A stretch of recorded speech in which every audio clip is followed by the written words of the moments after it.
में की कथा हम श्रवण कर रहे हैं। कल हमने जो बातें बताई उसको मैं 1-2 मिनट के अंदर संक्षेप में बता के आगे कथा आरंभ कर दूंगा। कल हमने श्रवण किया था कि श्री नारद मुनि ने भगवान नारायण से प्रश्न किया कि कलयुग के लोगों का कल्याण कैसे होगा।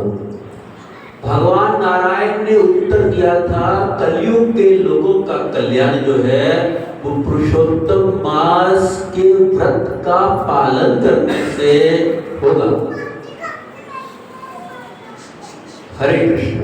नारद मुनि ने भगवान नारायण से प्रश्न किया, कृपया करके मुझे पुरुषोत्तम मास के विषय में बताइए। इसका उत्तर देते हुए भगवान नारायण ने सबसे पहले पुरुषोत्तम मास का महात्म्य बताने से पहले कहा कि पांडव जो जुए में हार गए थे, 12 साल का वनवास और 1 वर्ष का अज्ञातवास भोग रहे थे, वे काम्यक वन में आए थे। उस काम्यक वन में भगवान कृष्ण उनसे मिलने के लिए आए। जब पांडवों ने भगवान कृष्ण की जो भी उस वन में उपलब्ध था फल मूल आदि उसके द्वारा सेवा करके उनको संतुष्ट कर दिया, तब अर्जुन ने भगवान कृष्ण से प्रश्न किया कि हे कृष्ण, कृपया करके मुझे पुरुषोत्तम मास के विषय में बताइए। इसका उत्तर देते हुए भगवान कृष्ण ने अर्जुन और उसके चारों भाइयों अर्थात पांडवों से कहा कि ये जो पुरुषोत्तम मास का ये जो विषय है ये बड़ा ही गोपनीय विषय है।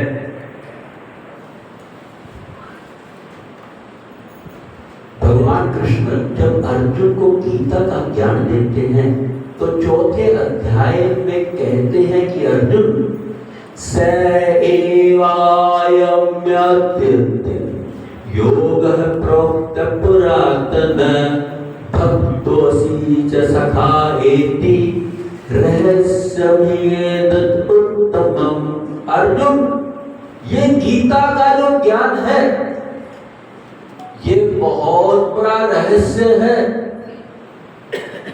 ये है तो बड़ा सरल, लेकिन ज्यादातर लोगों की बुद्धि में ये बैठता नहीं है, ये रहस्य ही बना रहता है।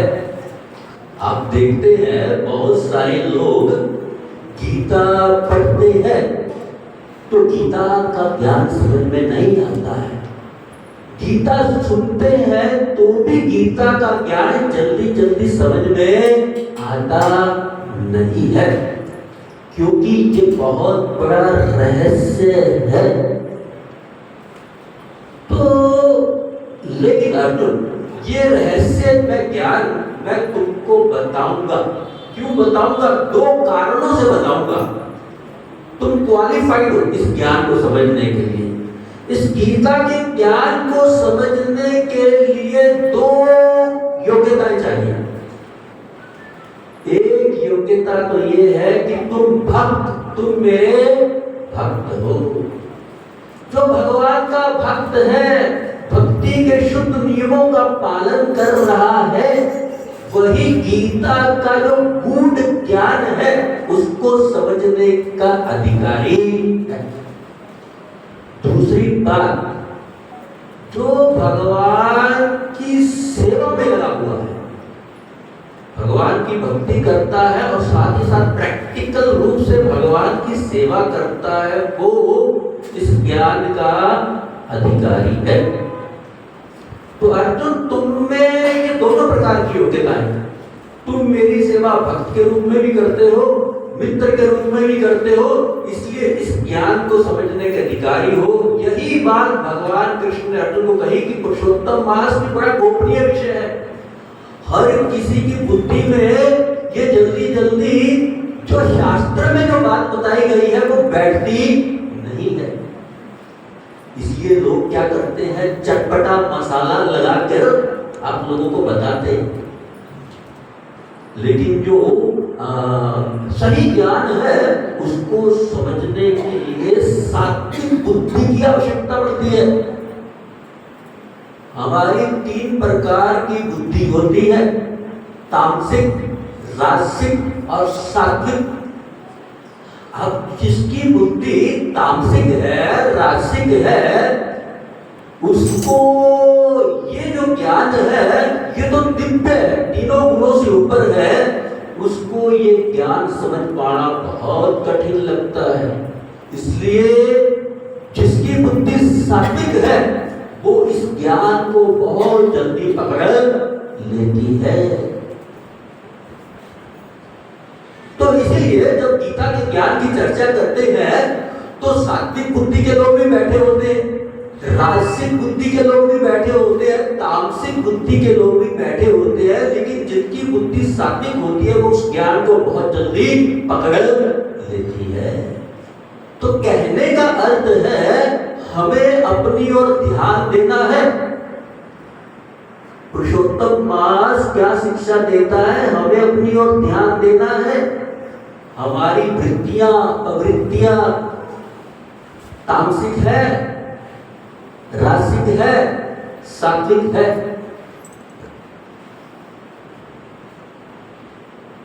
तो अब भगवान कृष्ण ने कहा ठीक है अर्जुन, अब मैं तुम्हें आगे बताता हूं। जब इस संसार के अंदर सृष्टि हुई तो जितनी भी सृष्टियां हुई उन सबके देवता हैं। ये 12 के 12 महीने इनके देवता हैं। ये जो चैत्र मास आप कहते हैं, कार्तिक मास कहते हैं, वैशाख मास कहते हैं, ज्येष्ठ मास कहते हैं, इन सबके देवता हैं। ये ज्ञान कौन दे रहे? भगवान कृष्ण अर्जुन को दे रहे। बड़ा ध्यान से सुनना है। महीनों के देवता है। साल में जो 2 अयन होते हैं, उत्तरायण दक्षिणायन, उनके भी देवता होते हैं। जितने भी नक्षत्र हैं उनके भी देवता होते हैं। जितने भी पर्वत हैं उनके भी देवता होते हैं। जैसे हिमालय पर्वत, तो हिमालय देवता भी है। गोवर्धन पर्वत, तो गोवर्धन पर्वत के जो अधिष्ठाता देव है वो कौन है? हरिदेव जी। ऐसे जितने भी नदियां हैं संसार में उनके भी सभी देवियां होती हैं। जैसे गंगा जी नदी भी है, देवी भी है। यमुना जी नदी भी है, यमुना जी देवी भी है। तो इस संसार में जो कुछ भी है उसके देवता होते हैं। ये जो हाथ है इसका भी देवता है। हमारा जो आंख है इसका भी देवता है। हमारा कान है इसका भी देवता है। सब कुछ जो भी हमें दिखाई देता है या दिखाई नहीं देता, जो कुछ भी है उन सब के देवता होते हैं। एक बार अधिमास उत्पन्न हुआ। अधिमास या अधिक मास ये उत्पन्न हुआ, लेकिन इसका कोई देवता नहीं था। इसका कोई देवता क्यों नहीं बना? क्योंकि इस अधिमास, मास का मतलब महीना, ये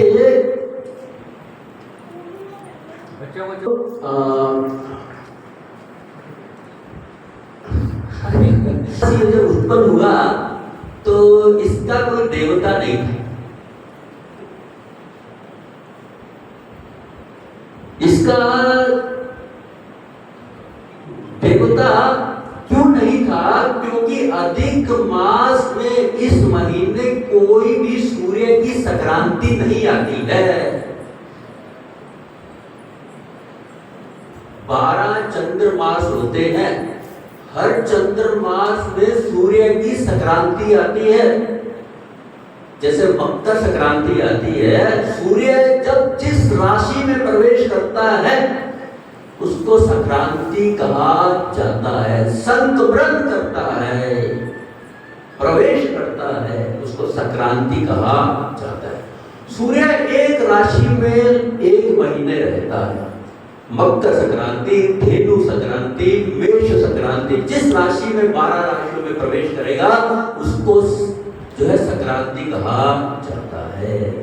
तो हर महीने संक्रांति होती है, लेकिन ये जो अधिक मास का महीना होता है इसमें सूर्य किसी राशि में प्रवेश नहीं करता है। सूर्य इस महीने किसी राशि में प्रवेश नहीं करता है, इस महीने से आगे प्रवेश करता है या इस महीने के बाद किसी राशि में प्रवेश करता है, लेकिन इस महीने वो सूर्य किसी राशि में प्रवेश नहीं करता। जो नरक है ना, नरक में सूर्य का प्रकाश नहीं जाता है। तो जहां पे सूर्य का प्रवेश नहीं होता है उसकी स्थिति, उस स्थान की स्थिति नारकीय स्थिति मानी जाती है। पहले के समय में जब लोग मकान बनाते थे, घर बनाते थे, तो चारों तरफ से वेंटिलेशन रखते थे, सूर्य का प्रकाश भी आए, हवा भी आए। पुराने आप मकान देखो, बंगाल में भी ऐसे। हाँ, तो ये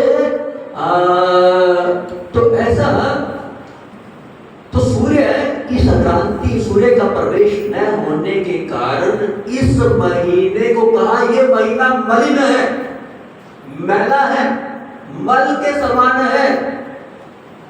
मल छूने योग्य नहीं होता, देखने योग्य नहीं होता। इसका कौन देवता बनना चाहेगा? इस महीने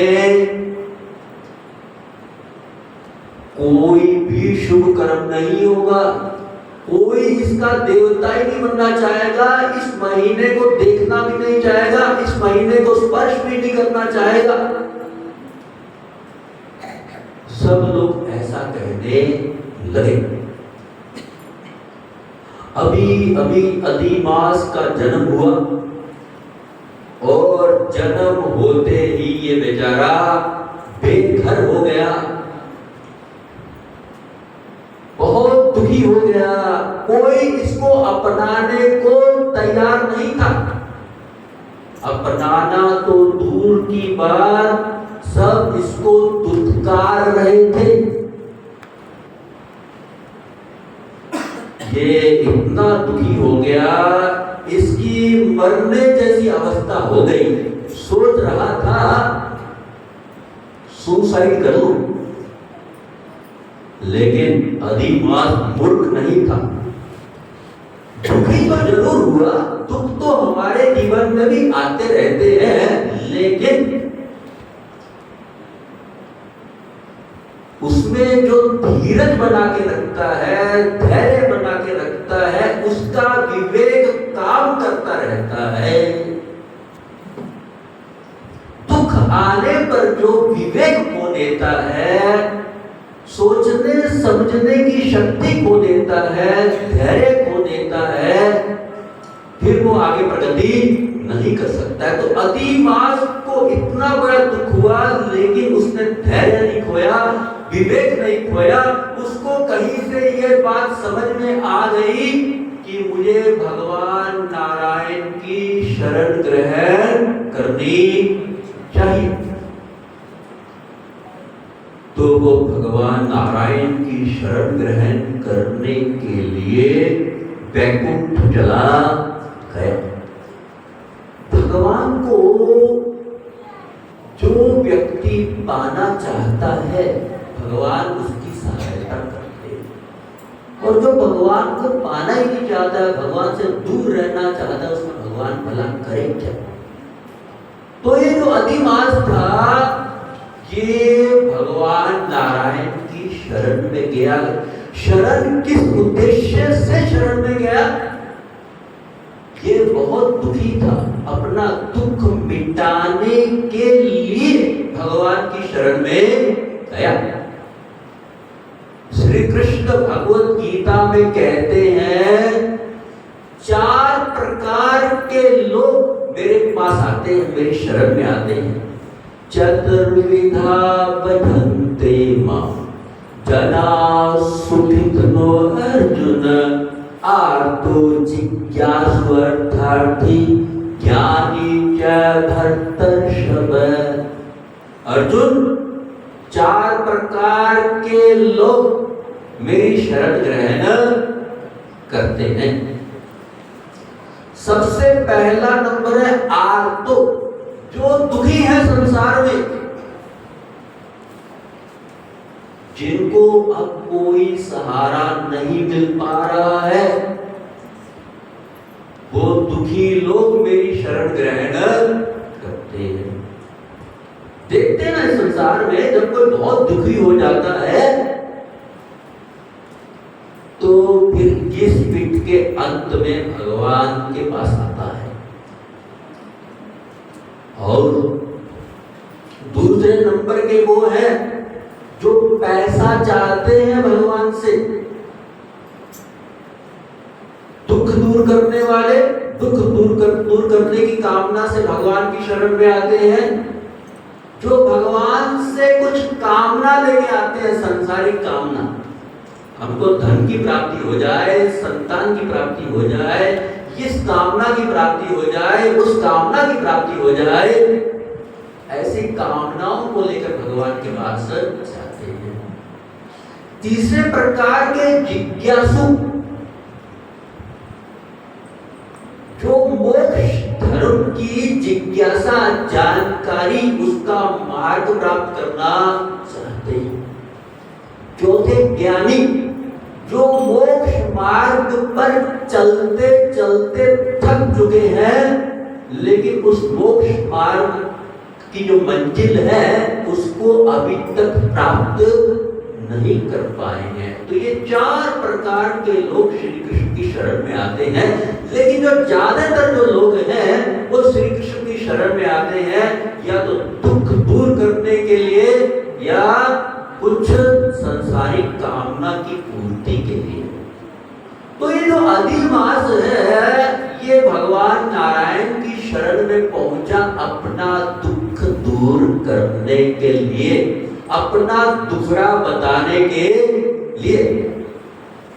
तो इसने जैसे ही भगवान नारायण का दर्शन किया तो भगवान नारायण को दंडवत किया, और दंडवत करने के पश्चात अब इसकी आंखों से अश्रुओं की धारा बह रही थी।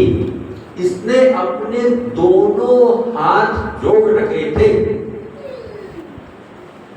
और इससे कुछ बोला नहीं जा रहा था। जब आप बहुत तेज रोने लगते हैं और कोई बहुत बड़ा दुख आपके हृदय में हो तो वाणी गदगद हो जाती है, आपके लिए बोलना बहुत कठिन हो जाता है। और वो भगवान नारायण से कहने लगा, हे भगवान, कृपया मुझ शरणागत को आप शरण प्रदान करें, मेरे दुख को दूर करें।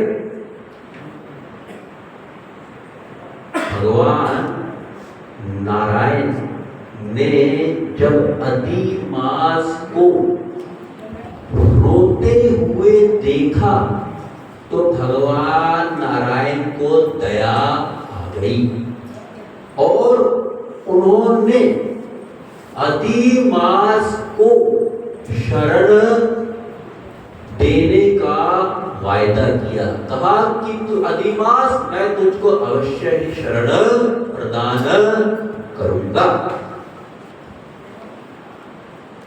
भगवान के पास जो भी जाता है भगवान उसको अवश्य शरण देते हैं। गीता में भगवान स्पष्ट कहते हैं, सर्व धर्मान परित्यज्य माम एकम शरणं व्रज, मेरी शरण ले ले, सब कुछ छोड़ के मेरी शरण ले ले, मैं तुझे शरण देने के लिए तैयार हूं। शास्त्रों में सब जगह भगवान कहते हैं तू आजा। जो भी कोई भगवान की शरण में जाएगा, भगवान की गारंटी है, भगवान उसको शरण दिए बिना रह ही नहीं सकते, लेकिन सिर्फ एक व्यक्ति को भगवान शरण नहीं देते हैं। यदि उनकी शरण में वह व्यक्ति जाए तो भी भगवान श्री हरि उसको शरण नहीं देंगे। जो वैष्णव अपराध करता है, भगवान के भक्तों के प्रति अपराध करता है, उसको भगवान कभी भी शरण नहीं देते। वैष्णवों के साथ व्यवहार करते समय हमें विशेष सावधानी बरतनी चाहिए। विशेष करके जो वरिष्ठ भक्त होते हैं, जिनकी आयु हमसे अधिक होती है, जिनकी भक्ति हमसे अधिक होती है, उनके साथ व्यवहार करते समय बहुत सावधानी बरतनी चाहिए। उनके दोषों को कभी भी देखना नहीं चाहिए, क्योंकि ये बहुत बड़ा वैष्णव अपराध है। ये मनुष्य जीवन हमें अपने दोषों को देखने के लिए मिला है, केवल देखने के लिए नहीं, उन दोषों का सुधार करने के लिए मिला है। हम अपने दोषों को समझ लें और उन दोषों का सुधार कर लें तो हमारा मनुष्य जीवन सफल हो जाएगा। लेकिन यदि हम वैष्णवों के दोषों को देखते रहे, उसका प्रचार प्रसार करते रहे, तो हमारा जो है पतन हुए बिना नहीं रह सकता है।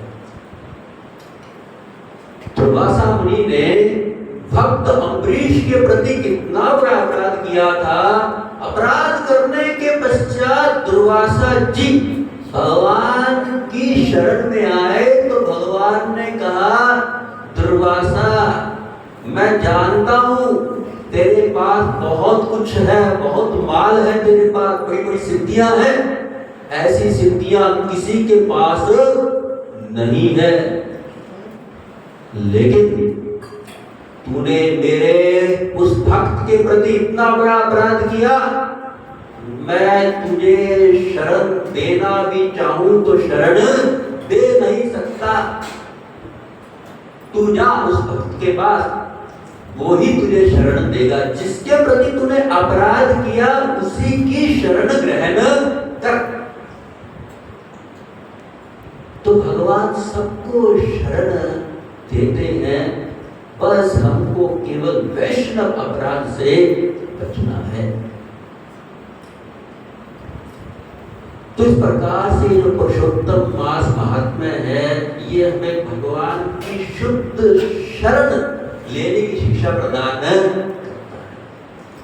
इस कलयुग में हम भगवान की शरण ले सकते हैं, पुरुषोत्तम मास में भगवान की शरण ले सकते हैं, जब हम 24 घंटे केवल भगवान की भक्ति में लगे रहें। हमें इस बात को गंभीरता से समझ लेना है कि ये मनुष्य जीवन मुझे बहुत अल्पकाल के लिए मिला है, अपना सुधार करने के लिए मिला है, भक्ति में आगे बढ़ने के लिए मिला है। मैं इसके एक एक क्षण का फायदा उठाऊंगा, इसको गवाऊंगा नहीं। तो इस प्रकार से इस पुरुषोत्तम मास में हमें भगवान की भक्ति के व्रत का संकल्प लेना चाहिए और आगे बढ़ना चाहिए। हरे कृष्ण कृष्ण कृष्ण हरे हरे, हरे राम राम राम हरे हरे।